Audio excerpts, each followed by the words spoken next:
Good afternoon. This chart is from year-end 2023, and it shows the holdings of U.S. Treasury bonds by foreigners.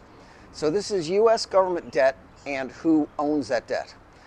Put another way, these are foreigners who lent money to the U.S. government and now receive regular interest payments.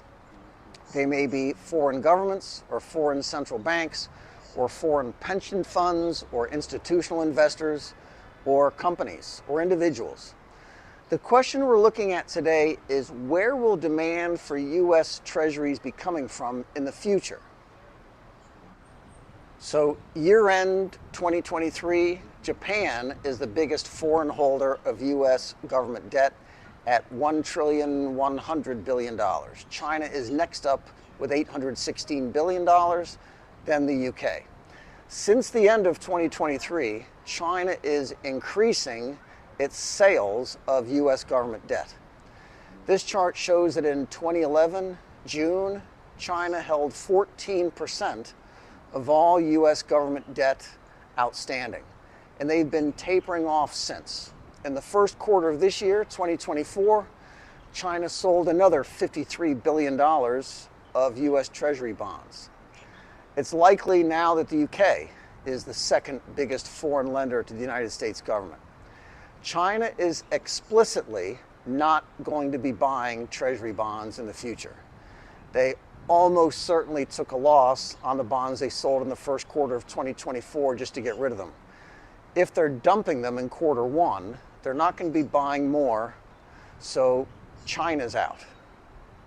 Let's look now at Japan, who is still number one, and it doesn't seem like they're selling large volumes of U.S. government bonds the way China is. But their buying has definitely slowed down. Japan isn't making enough money in foreign trade to be buying Treasury bonds. Here is a chart of Japanese holdings over time, and they're actually below where they were a few years ago too. China runs giant trade surpluses in US dollars. Those dollars have to go somewhere, and for years, China was using those dollars to buy US Treasuries. That was true of Japan too in previous decades, but not lately. Japan's trading surpluses are gone. 3 straight years of record trade deficits, and we were expecting a big bounce in Japanese exports last month, and it didn't happen. So we're on our way to a 4th year of large Japanese trade deficits. This all means that Japan is not going to be a big buyer of U.S. Treasuries going forward either. The single biggest holder of U.S. government debt is the Federal Reserve. Here is their chart with the key events through time added in.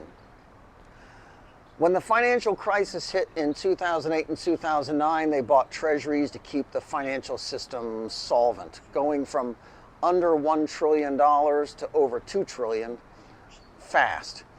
Then they never really went back. Their treasury bond buying continued slowly and then leveled off in 2015 at $4.5 trillion. Then the Fed did a quantitative tightening, that's QT number 1, where they wanted to get some of the dollars out of the system to fight inflation that was building up. But then came the pandemic, and the Fed went from under $4 trillion to $7 trillion in just a few weeks. Then some more, from $7 trillion to $9 trillion. Now inflation is completely out of control, and the Fed is raising interest rates, selling Treasury bonds and bills, trying to drain all this extra money from the system. SVB is the bailout of Silicon Valley Bank, and then they've been trying to tighten again.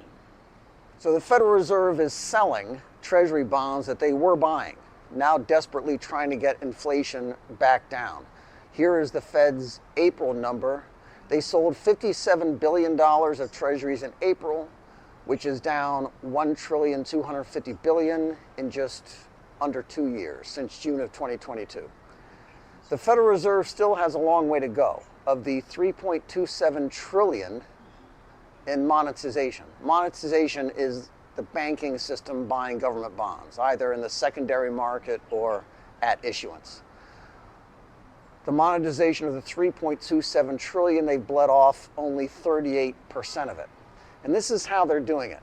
The Fed is allowing the Treasury notes to roll off the balance sheet as they mature, up to a limit of $60 billion per month. Our question then involves this. Over the past decade, the United States government could depend on the Federal Reserve to do a lot of the bond buying. China would also do a lot, and also Japan. But the Fed and China are out of that market now. The Fed must get inflation down because of 20 years of policy error and monetization.